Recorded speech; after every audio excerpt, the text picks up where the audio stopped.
उसको जेल होनी चाहिए, उसकी संपत्ति गरीबों में दान होनी चाहिए या राष्ट्रीयकरण में देश के खिलाफ साजिश की गई है। देश के खिलाफ। तो फिर ये क्या कर रहे हैं जो देश में बैठे हुए सरकार पर ये नकारा है? जब देश के खिलाफ साजिशें हो रही है तो जो सरकार बैठी हुई है, नेता बैठे हुए, मंत्री बैठे हुए, देश को चलाने वाले नुमाइंदा, क्या वो नकारा है?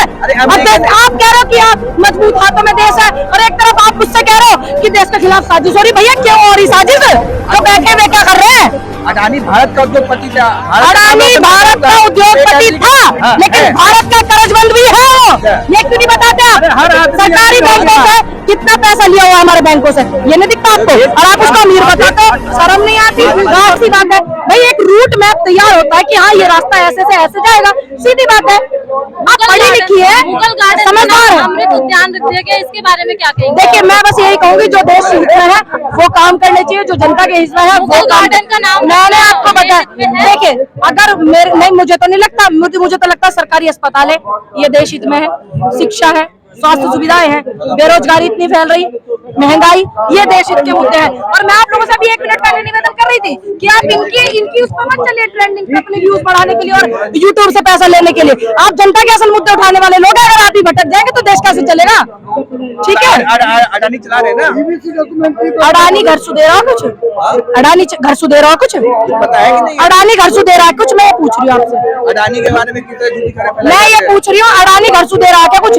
अडानी जो है, अगर ये खबर चली है और सत्य है, ये सबको पता है कि किस पेपर ने किस न्यूज ने निकाला है, और वो सत्य है, वो उस पे वो मुलजिम है, उसको जेल होनी चाहिए, उसकी संपत्ति गरीबों में दान होनी चाहिए या राष्ट्रीयकरण में देश के खिलाफ साजिश की गई है। देश के खिलाफ। तो फिर ये क्या कर रहे हैं जो देश में बैठे हुए सरकार पर ये नकारा है? जब देश के खिलाफ साजिशें हो रही है तो जो सरकार बैठी हुई है, नेता बैठे हुए, मंत्री बैठे हुए, देश को चलाने वाले नुमाइंदा, क्या वो नकारा है? आप कह रहे हो कि आप मजबूत हाथों में देश है और एक तरफ आप मुझसे कह रहे हो कि देश के खिलाफ साजिश हो रही। भैया क्यों हो रही साजिश? तो बैठे हुए क्या कर रहे हैं? अडानी भारत का उद्योगपति था। अडानी भारत का उद्योगपति था, लेकिन भारत का कर्जबंद भी है वो। ये क्यों नहीं बताते आप? सरकारी बैंकों से कितना पैसा लिया हुआ हमारे बैंकों से, ये नहीं दिखता आपको? और आप उसको अमीर बताते हो, शर्म नहीं आती? राष्ट्रवाद है ये, राष्ट्रवाद है। राष्ट्रवादी होता है कि राष्ट्र की जो हित के लिए संस्थाएं बनी थी, राष्ट्रीयकरण हुआ था, उन्हें राष्ट्रीयकरण रहने दीजिए। अडानी अंबानी का निजीकरण नहीं करिए, ये राष्ट्र वो होता हित में। सरकार किसकी है समझ में नहीं आ रहा, और जो लोग विरोध कर रहे हैं वो किसके है, ये भी देखिए ना, दोनों एक है। जो विरोध कर रहे हैं वो भी एक हो गए, और जो सरकार का सेंसर बोर्ड है वो सरकार में बैठे हुए हैं। विरोध करने वाले भी देखने जा रहे हैं। अब विरोध करने वाले भी जा रहे होंगे, तभी तो उनको खलबली मची ना, देख के तो हमें, ताकि हम कुछ निकाल सके। विरोध करने वाला ध्यान रखना सबसे पहले नजर रखता है, सबसे पहले देखे वो इसलिए देखता है कि चल इसमें यहाँ बात नहीं बनी ना, तो दूसरी कुछ निकालने की कोशिश करता हूँ। अरे सुपर, ये तो फिर 400 करोड़ का आंकड़ा जो बता रहे हो, तुम गलत बता रहे हो क्या? आप ही बता रहे हो ना पत्रकारी। अगर मीडिया खरीद रखी है तो देश के प्रधानमंत्री को क्यों दिखा रही है? 100 करोड़ बताने के लिए 500 करोड़ खर्च कर दिए सर। और जब 500 करोड़ खर्च कर दिए तो कमाने की 100 करोड़ की जरूरत क्या है? भाई 500 करोड़ ज्यादा होता है, कोई आदमी क्यों करेगा खर्च? ज्यादा क्यों करेगा? जब 100 करोड़ रुपए के पीछे 500 अब आगे ना भाई, तो मैं भी वही बोल रही थी आपको। और मैं भी मूवी देखने जा रही हूँ, और आप सभी को अपनी तरफ से आमंत्रित करती हूँ, चलना चाहिए।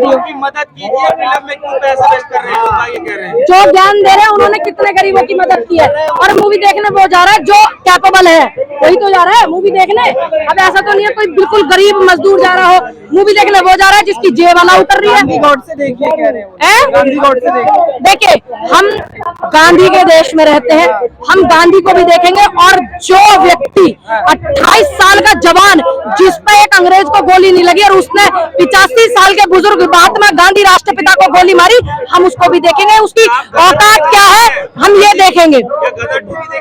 अगर गदर 2 पिक्चर ऐसी हुई, मोटिवेट देशभक्ति हुई, तो मैं तो चली जाऊंगी। नहीं, मुझे इस बात से कोई लेना देना नहीं, वो किसका बायकॉट कर रहे हैं, क्या देखेंगे क्या नहीं। अगर गदर मूवी देश हित में, राष्ट्रीय हित में हुई, या किसी को बायोग्राफी को हुई, तो मैं वो भी देखने जाऊंगी। मुझे पता नहीं ना, अभी मैंने देखी नहीं है। आपको पता है कैसी है वो? आपको पता है उसकी क्या वो है कहानी? आपको पता है क्या? नहीं ना। मैं जब मेरे दोस्त जैसे देखने गए, अगर वो बताएंगे कि देश हित में ऐसे, आप भी देख के आओ, क्योंकि क्योंकि सबको पता है मैं रोमांटिक मूवी देखती हूँ। कंगना कह रही है आराम से खुशियां मनाइए, ज्यादा उलिए मत। अब एक बात बताओ, जिस वाहियात की आप बात कर रहे हैं मेरे से, क्या है वो? क्या है? कहे की क्वीन है, झांसी की, हमारी झांसी की रानी के पैरों के धूल का है वो, 1 लाख हिस्सा नहीं है वो औरत।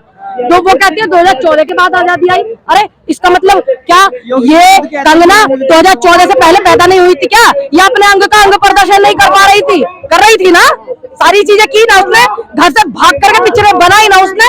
क्या उसको किसी ने रोका? नहीं ना। क्या 2014 से पहले उस पर हमला हो गया? कुछ दिक्कत हो गई उसको देश में? इस तरीके की चीजें फैलाते हैं ये शांति को बर्बाद करते हैं देश की ये लोग। अब एक बात बताइए भाई, आप यहाँ सभी धर्मों के लोग हो, मुझे अच्छे से पता है। अगर मैं आपको प्रेम से कहूंगी, देखो अभी एक पत्रकार ने मुझसे ऐसे बोला कान में जय भीम बोल दो, मैंने बोल दिया। अभी मैं मंच को संबोधित कर रही थी, वो वहीं खड़े, जब मैंने राम राम नमस्कार किया तो कह रहा जय भीम भी बोल दो, तो मैंने बोल दिया क्योंकि उसका प्रेम था, उसके सम्मान उसको मिला, वो खुश हुआ। पत्रकार साथी हमारे आपके बीच का ही है, ठीक, मैंने बोल दिया। अगर मैं आपको बोलूंगी भाई मेरे लिए आप बोल दो तो आप बोल दोगे, अगर मैं आपको बोलूंगी जबरदस्ती नहीं बोल तो शायद आप नहीं बोलोगे। गलत कह रही हूँ क्या मैं? आप ये बताइए जुनैद भाई, अगर मैं आपको बोलूंगी कि आप श्री राम बोल दो या सीताराम बोल दो तो नहीं बोलोगे? बोल दोगे ना प्रेम में, मेरी भावनाओं की कदर करते हुए। और सुनिए एक और बात, मैं सभी धर्मों का सम्मान करती हूँ, ये अच्छे से आप लोग जानते हो। अगर मैं आपसे बोलूंगी कि बोल दो जुनैद भाई, बोलना सीताराम, बोल दिया ना। सुनिए, अगर मैं यही चीज कहूंगी नहीं जुनैद भाई आपको बोलना होगा जबरदस्ती, तो क्या बोल देंगे आप? नहीं बोल, बिल्कुल बोल दूंगी। अब ये क्या बोलना, क्या बोलूं बताओ? हाँ अल्लाह क्या बोलूं, अकबर, क्योंकि एक बार है ना गलती हो गई थी तो तुम लोग ही मेरे खिलाफ चलाने लगे थे, क्योंकि मुझे शब्दों का नहीं पता, मुझे उर्दू नहीं आती है, ठीक है। तो मैं मतलब थोड़ा ये कर देती हूँ कि कहीं मेरे से गलत ना बोल जाए, क्योंकि उर्दू के शब्द कठिन है। अब उन्होंने जुनैद भाई ने जय श्री राम बोल दिया, सीताराम बोल दिया, तो मुझे क्या तकलीफ है? उन्होंने भी प्यार से बोला आप बोल दो, मैंने बोल दिया। धर्म निरपेक्ष देश है, सभी को पता है। और मैं आप सभी मीडिया वालों से जो मुझे देख रहे हैं और जो आप सभी पत्रकार यहाँ हैं, मैं आपसे एक निवेदन करती हूँ कि देश का मीडिया सुन लीजिए, कोई बात नहीं, लेकिन उनका अपना अलग विचार है, वो अपने, देखिए सबके अपने अलग अलग विचार होते हैं। एक घर में 2 बेटे होते हैं, दोनों के एक विचार नहीं होते हैं।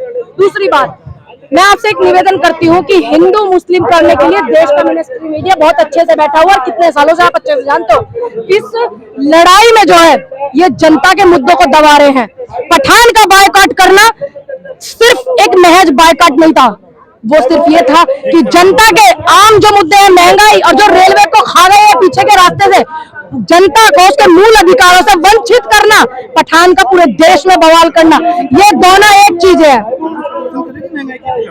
अरे पूरे देश में यात्रा महंगाई की निकली, भारत जोड़ो, राहुल गांधी कश्मीर से कन्याकुमारी गए, महंगाई के लिए, बेरोजगारी के लिए, शिक्षा के लिए, स्वास्थ्य सुविधाओं के लिए, और आपस में भाईचारा प्रेम मोहब्बत बना रहे, इसलिए उन्होंने यात्रा की। तो आप कैसे कहें कि महंगाई का प्रदर्शन नहीं करते? मेरी नेता प्रियंका गांधी जी इतना बड़ा प्रदर्शन किया था, और उनको जो है इनकी जो संस्थाएं है जो जिन पे ये डंडे बजवाते हैं, वो उनको गर्दन भींच करके गाड़ी में चढ़ा रहे हैं। और कैसे करा जाता है आप बताइए?